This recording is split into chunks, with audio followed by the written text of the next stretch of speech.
Hello, I'm Jeff Pierce, and this is Jeff Propulsion Laboratories, such as it is. Carleton University has finally released its video for Nima Elbagir's lecture, which is the reason why I'm doing my counter lecture now, because I needed the clips. She had clips, I need the clips.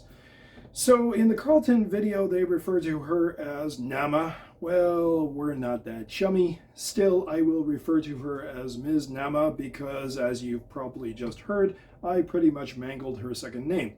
And that's just rude. As much as you may dislike a person or their work, I was taught that you should follow the good manners to try to pronounce their name properly. And I genuinely apologize for previous instances where I didn't do that. But rather than keep screwing it up, I will err on the side of caution and follow this practice. I also don't have a teleprompter, so you're going to see me look off to the side to read off my computer screen and me looking around all over the place. Anyway, Ms. Nima titled her address to Carleton's Journalism School, Humanity and the Foreign Correspondent. Well, I thought I'd title mine accordingly as Duplicity and the Foreign Correspondent. It's true that I've never had an overseas posting with a major media corporation, although I've worked for several, and I'm proud to say that I've made myself a pain in the ass to virtually all of my employers.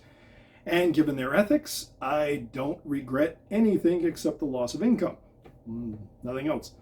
I taught journalism for a brief while in Myanmar. I visited the Kurdish front during the Iraq War, and I used my own vacation to do it. By next April, I'll have 7 books published on history and current affairs, and as some of you know, I was sent by 2 Ethiopian diaspora groups to report on what's happening in the country now. Ultimately, every one of us is entitled to critique journalism because that is one of the presumed rights of freedom of speech. That if anyone can be a journalist, then anyone is entitled to have an opinion on work. Some critiques may be less informed than others, according to professional experience, but we all have a stake in how our world and current events are depicted. This is supposed to be a counter lecture, but Ms. Nima only spoke for about 10 minutes, and even then her address was broken up with self-congratulatory clips of her work. You don't see other people's great stories and colleagues' outstanding journalistic successes, only your own. Except for one clip of a report by Anderson Cooper, and she's in it as well. So I invite you to draw your own conclusions from that.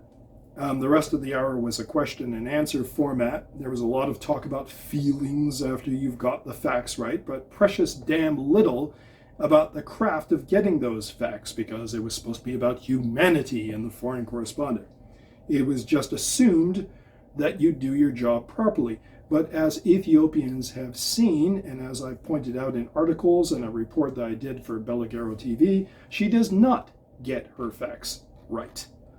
Frankly, there is not much to say about Ms. Nima because she had so little to say herself of any depth, and what's incredibly disappointing is that no one, especially at Carleton, could see or at least be bothered to point out that this woman is the worst kind of fraud.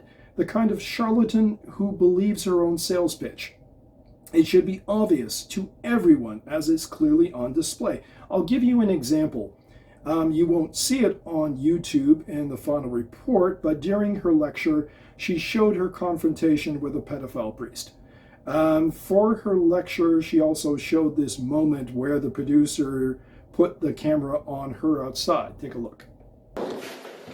About breaking the terms of your sentence. We also spoke to some children up in Tigray who had some really disturbing stories to share with us, and of course we want to hear what you have to say about it, Prophet Delft. What do you mean nothing? You're a priest, you're a man of God. These children are accusing you of abusing them, and you have nothing to say for yourself?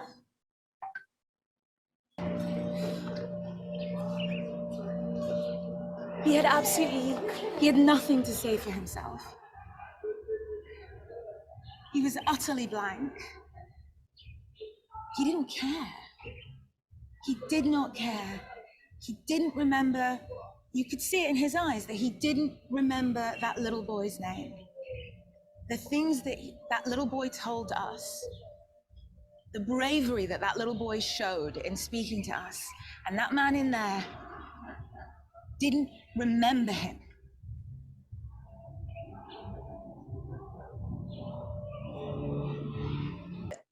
What has also been drilled into me is that as the on-air correspondent, you are an avatar for your audience. And in this moment, I had just come face to face with one of the worst people imaginable. So when our producer, Barbara, and photojournalist, Alex, turned the camera on me and asked me to say how I felt, I trusted them. But I also knew in my heart that I owed it to the audience to show how this had shaken me, to allow the audience to feel a little of what I had felt in that moment. Do you understand what happened there? They couldn't get what they wanted from their confrontation, so they filmed her. That's not journalism, that's performance art. And while I'm glad that it didn't go into her final package, it's still nauseating that she offered the clip with the implication that this is somehow a virtue in the way you do your job. It's all the more disingenuous because do you know how many reporters could do that any day of the year? Do you think that a couple of us didn't want to do that at my cadre or Desi? I've interviewed victims of sexual assault, ex-gang members, people who have lost their homes or been brutally assaulted. You don't get a cookie or a merit badge just because you put your feelings on display. It's not that you can't. Be my guest, but don't try to con me that this performance is helping you do your story.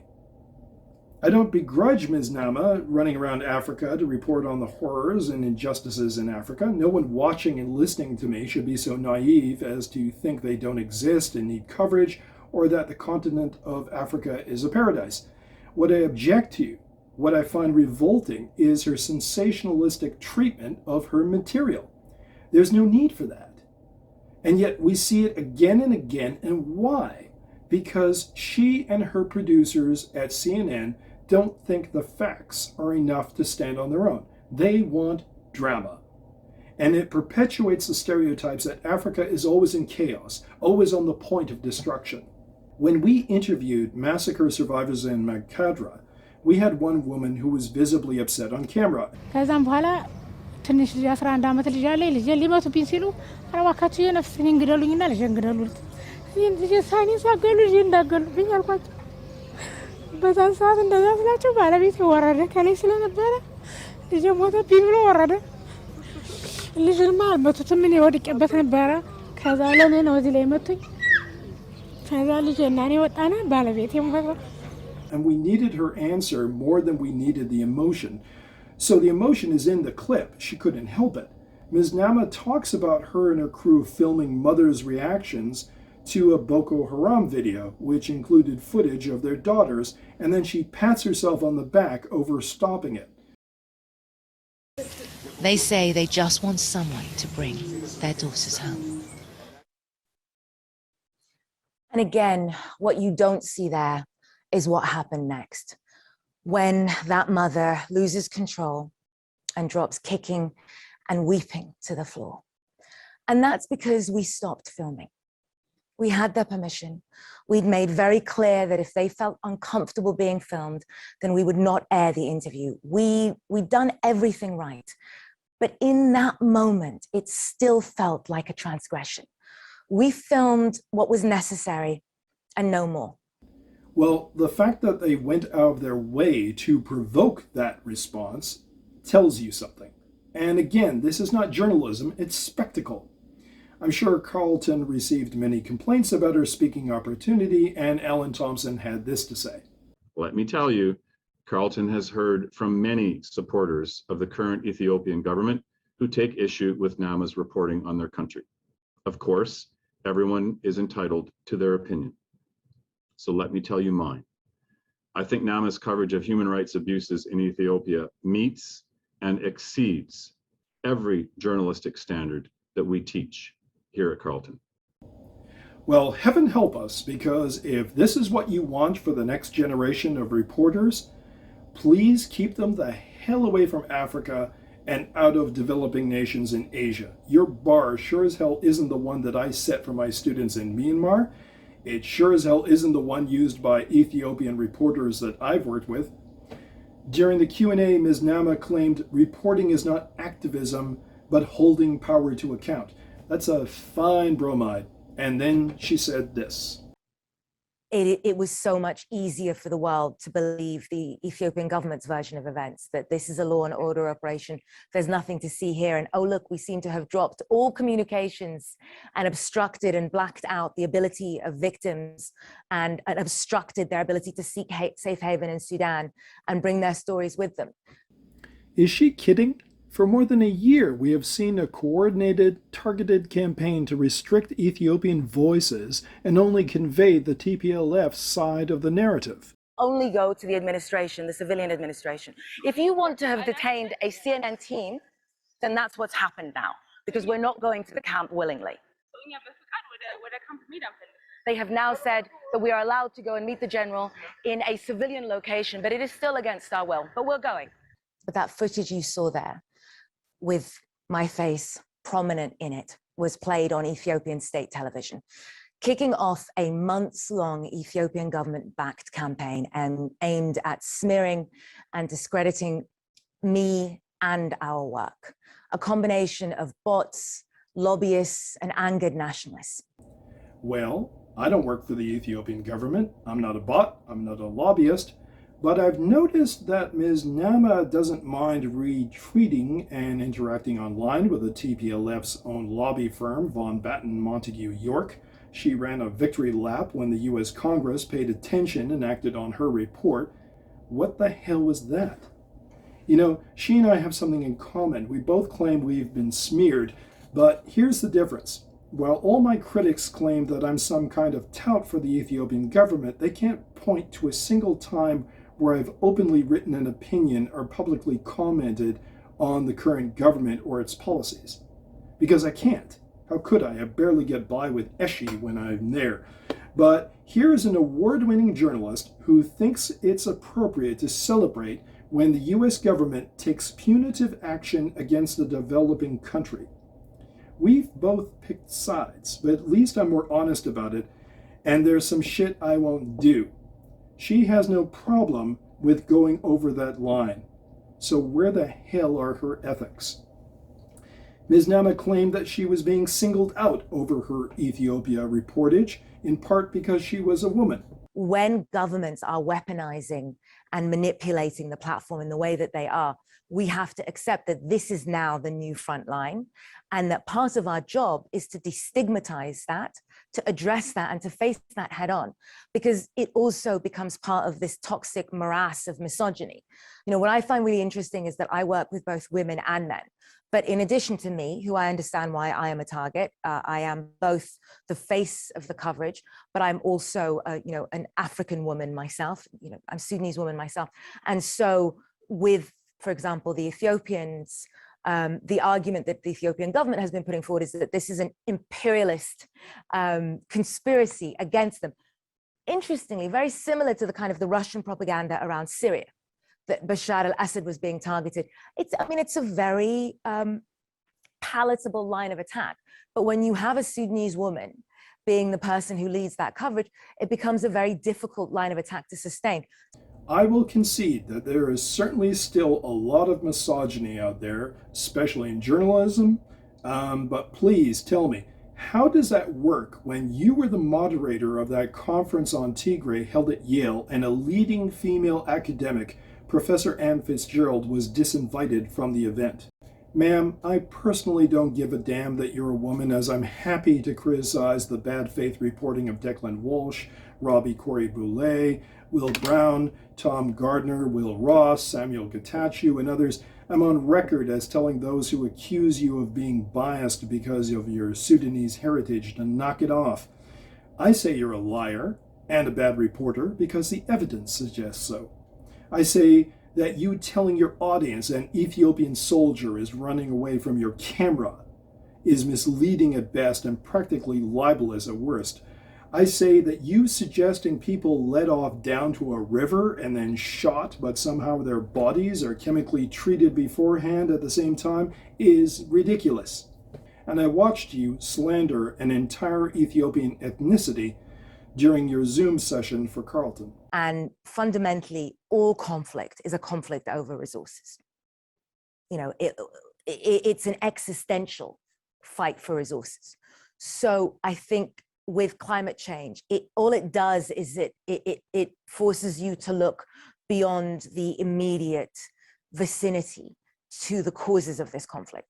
I mean, Darfur, even in Ethiopia, it's about where the fertile land is and the moving into the Tigray region by the Amhara tribal militias, because they need to spread out into that land.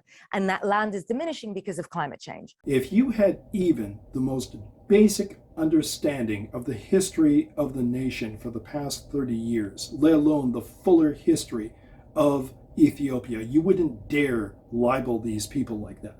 And if, as you say, reporting is not activism but holding power to account, then be a little bit more honest with yourself and us over the fact that CNN is a power, a media power with a huge reach and influence. You claim harassment. I will certainly concede that with polarizing issues, there are always fools who will be abusive. But regular media criticism of what you do is as valid as that directed towards reporting within the UK or the United States or France or the rest of Europe. Now, Ms. Nama has been celebrated for her work, and the natural counter that reporters like to bring up is, but so-and-so is on CNN, or so-and-so is published in the New York Times, and so-and-so won the Peabody or the Polk or this or that award, to which I respond, who gives a shit? It's you guys handing out trophies within your own little club. Of course you won the prize. You sure as hell won't win the prize from Africans, and there are good reasons for that. So let's talk about Western coverage of Africa. The response to criticism of how Western reporters do their job is fascinating. They feel completely entitled to pontificate on how Abiy Ahmed does his job, how Ethiopia is on the brink of falling apart like in African Yugoslavia, the failings of the Ethiopian or the Sudanese and the Nigerian government, but how dare you examine the way they do their jobs.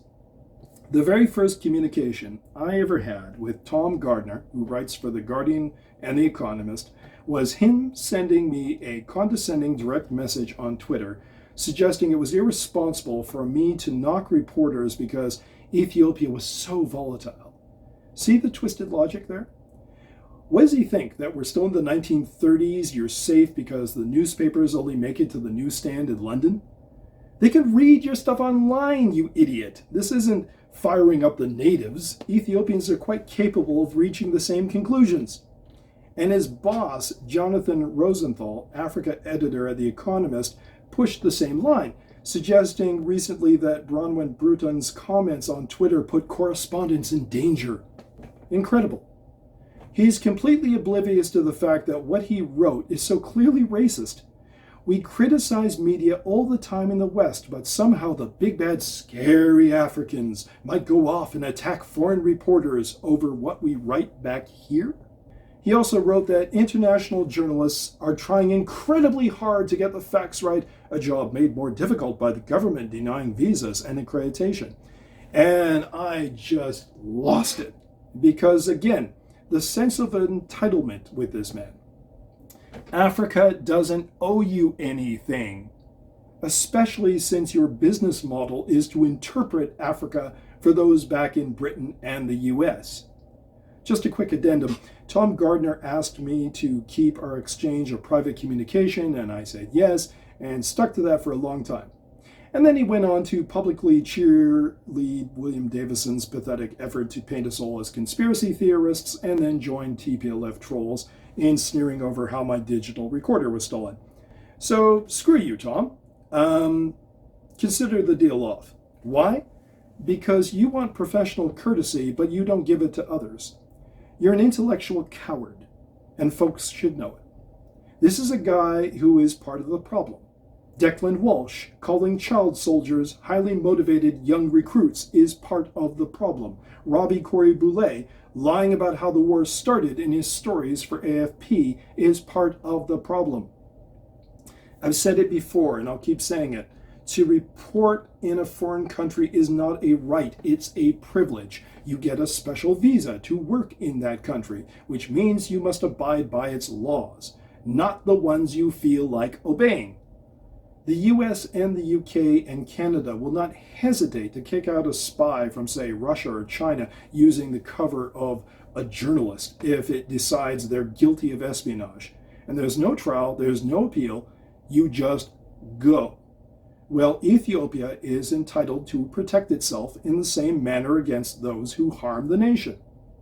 And I find it very interesting that I never hear an argument refuting this or even engaging on this point, because all the editors and reporters standing on their soapboxes crying over freedom of the press know I'm right.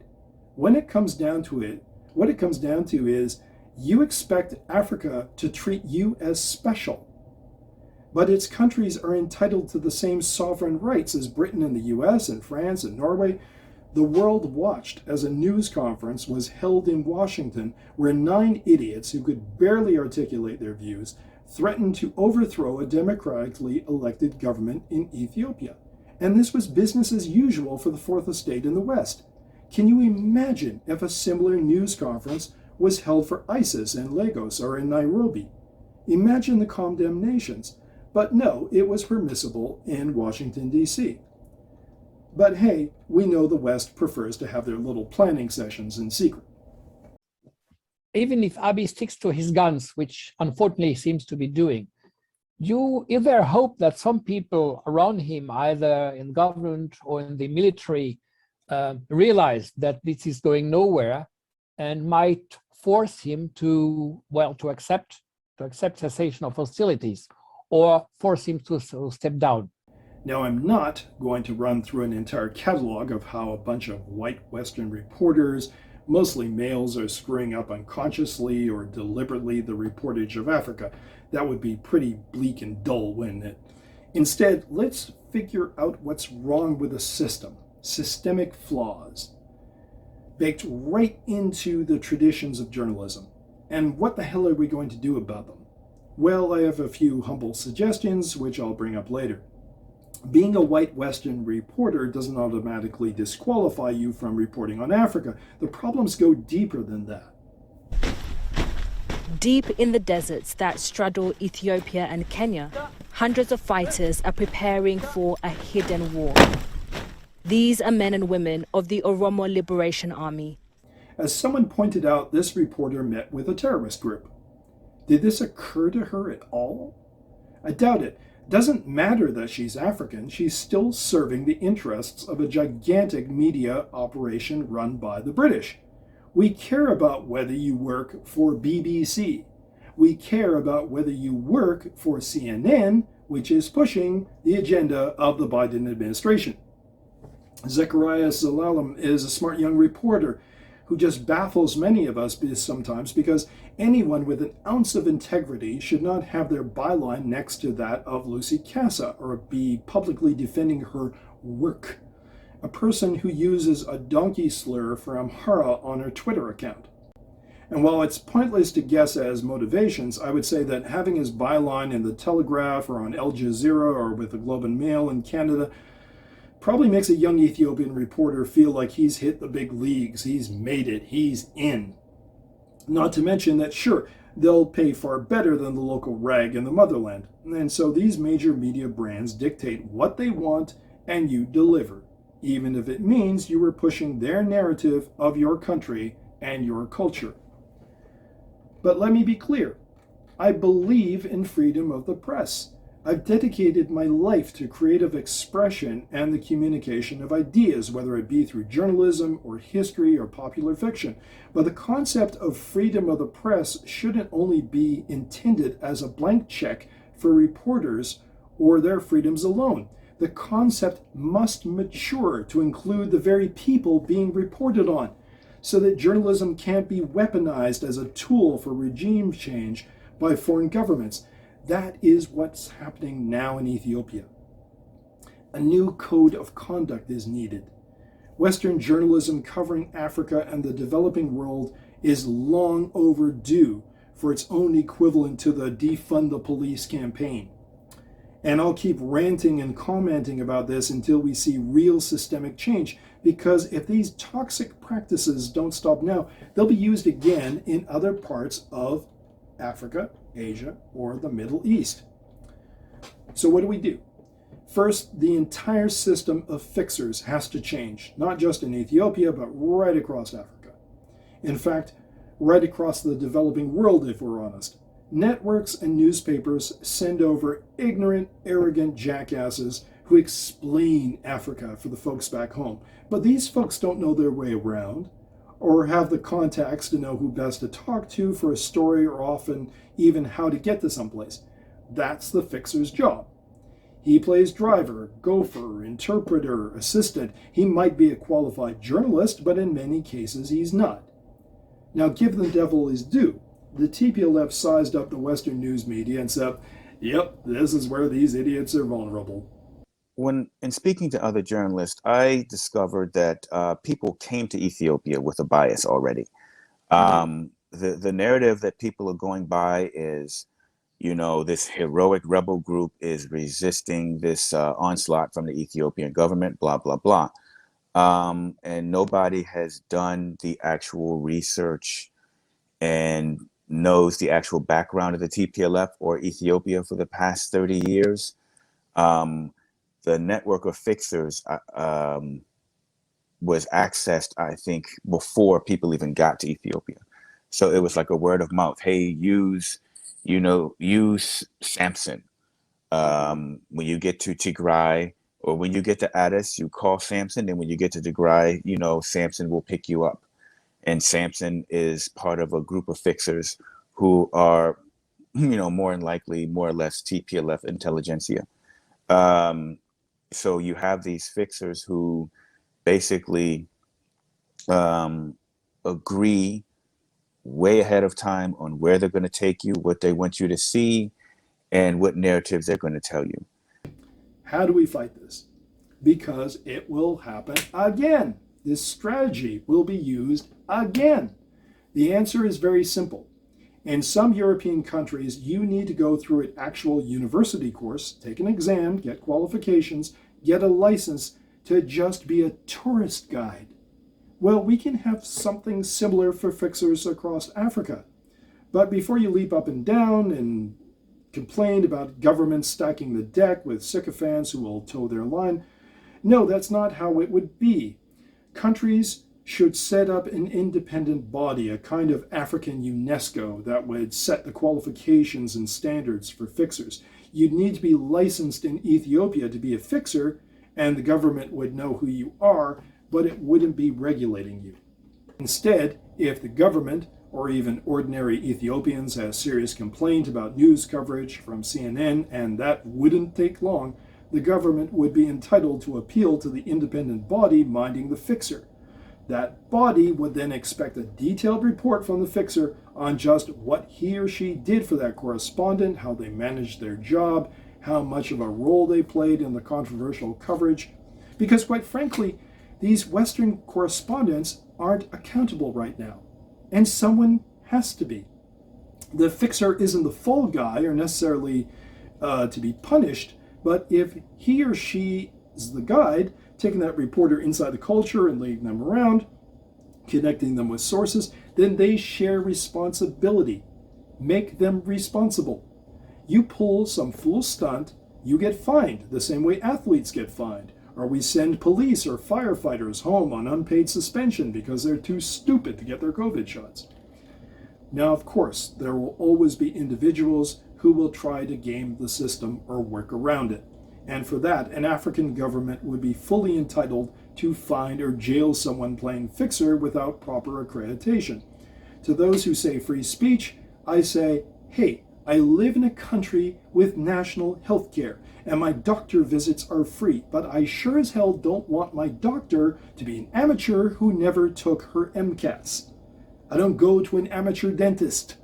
You are still free to write what you please, and there should be no licensing for journalists, except those coming in from abroad.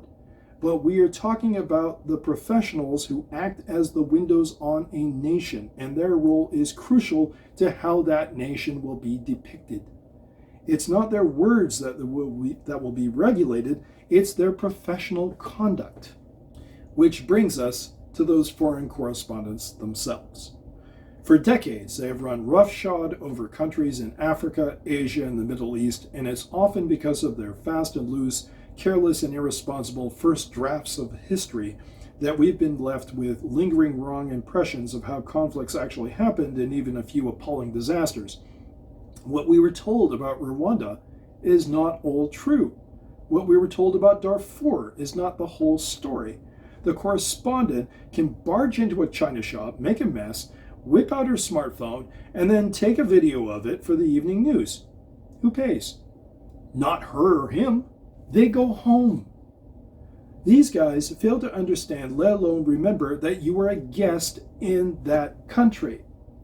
There needs to be an industry-wide, continent-wide code of conduct that journalists for Western operations adhere to and will sign on the dotted line to follow if they want their visas. No, you will not take or use photos that glorify child soldiers as the New York Times did. You do that, you're out, period. You want to reveal the use of child soldiers? Fine, that's different, but you will still be hiding their identities. We're now heading to a safe house where there are around 40 women. It's in a hidden location, and we were advised to travel separately in case we were being followed. No, you will not go into safe houses for sexual assault victims uninvited by the authorities, as Channel 4 did, and violate those victims' safety. I don't care if you found willing interview subjects. What you did was abusive and unethical, and you did it because you can. No more. The rule right across Africa should be, if we take one of yours, you must take one of ours.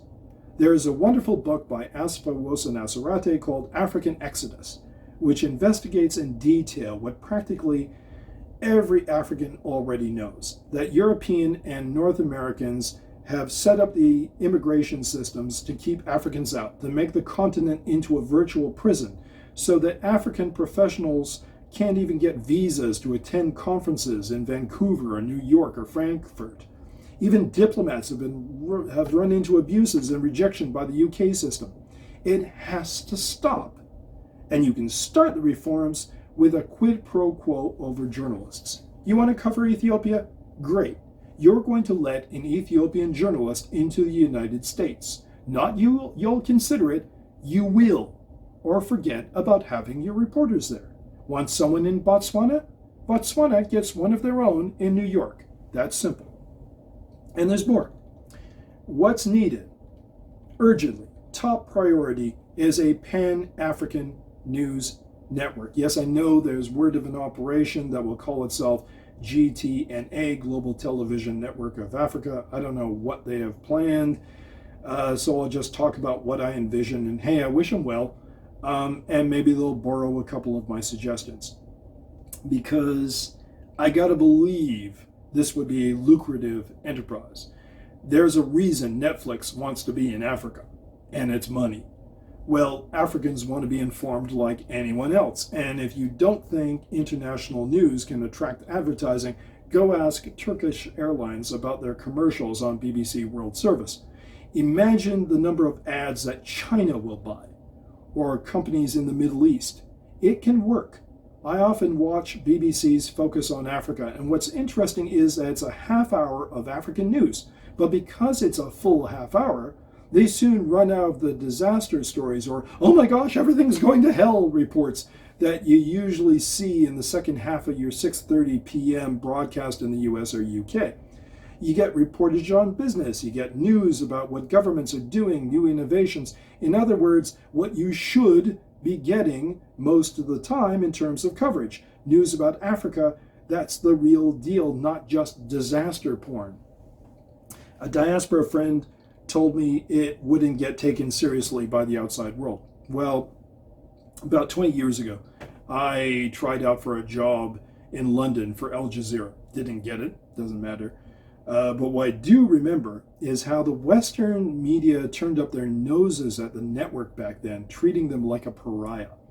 People seriously told you that you might end your career if you worked for this sinister Arab network out of Qatar, and the Islamophobia and anti-Arab rubbish attached to that is just a whole other story.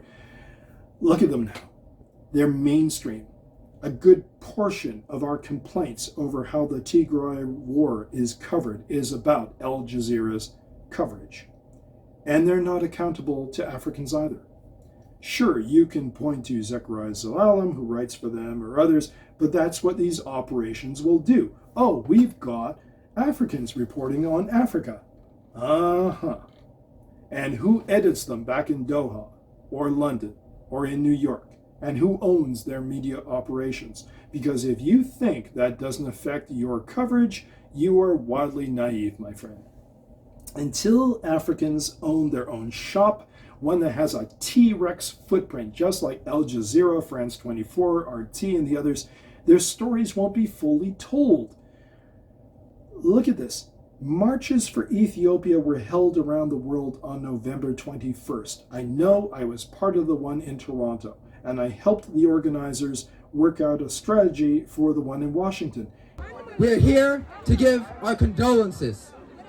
Our condolences to the death of truthful reporting on Ethiopia and Africa. Okay? We wish to give it a proper burial.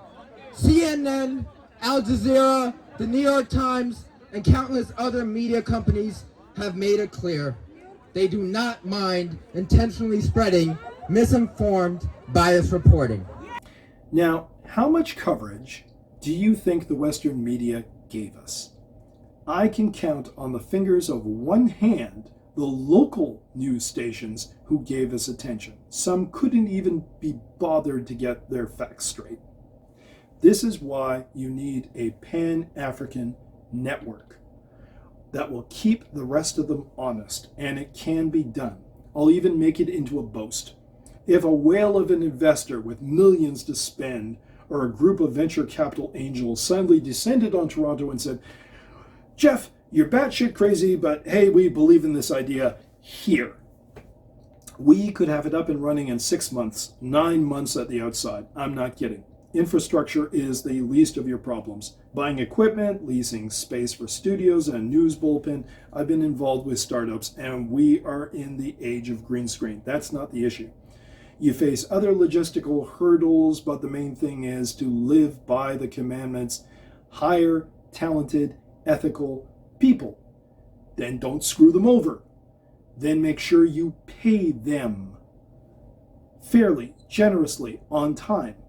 They will love you forever for it, and most of them will stay for a good long while. And if you've ever worked for even one news operation in your life, you'll know management, at least in the West, has a hard time getting that through their thick skulls. Oh, we have to pay them. Oh, and we have to pay them fairly. And there's also the commandment that you tell African stories properly, with depth, not as, let's go for the drama. Let's depict this country as a dumpster fire. If you hire people who truly know their own country, who love it for itself, for its people and culture, and who don't have to kowtow to a Western media agenda or the US State Department's narrative, then you stand a chance of at least getting a sliver of truth. Then you reduce the chance of duplicity among the foreign correspondents, because in the end, you're reducing the need for foreign correspondents at all. That's the heart of the issue. The idea that Africa can only be understood if it's explained by someone with my complexion, or at best by an African who works for a big Western media operation. We know better. We'll tell you what to think. We'll tell you whether you're in the right or not. And I find myself in the position, again, where some idiot points out, hey, you're white. As if this somehow invalidates all my views, as if I can only have one allegiance. It makes me want to scream, because I need to say over and over and over, no, There should be more people who look like me saying these things, and that's the real humanity for the reporter, the writer, the activist, the citizen of the world who wants to live in a society of true equals. Not demanding that Africans live up to your cliches of social justice while you wedge in another agenda, but that you live up to them. And by doing so, you don't stand in the way of their platforms and their opportunities to join you and have their say. The fools out there who think they're passing a verdict on Ethiopia, I say the world is watching. I say there are more people from Africa and Asia who are tired of the West setting the tone. They are making their own judgment as they should, and you are on notice. Thank you.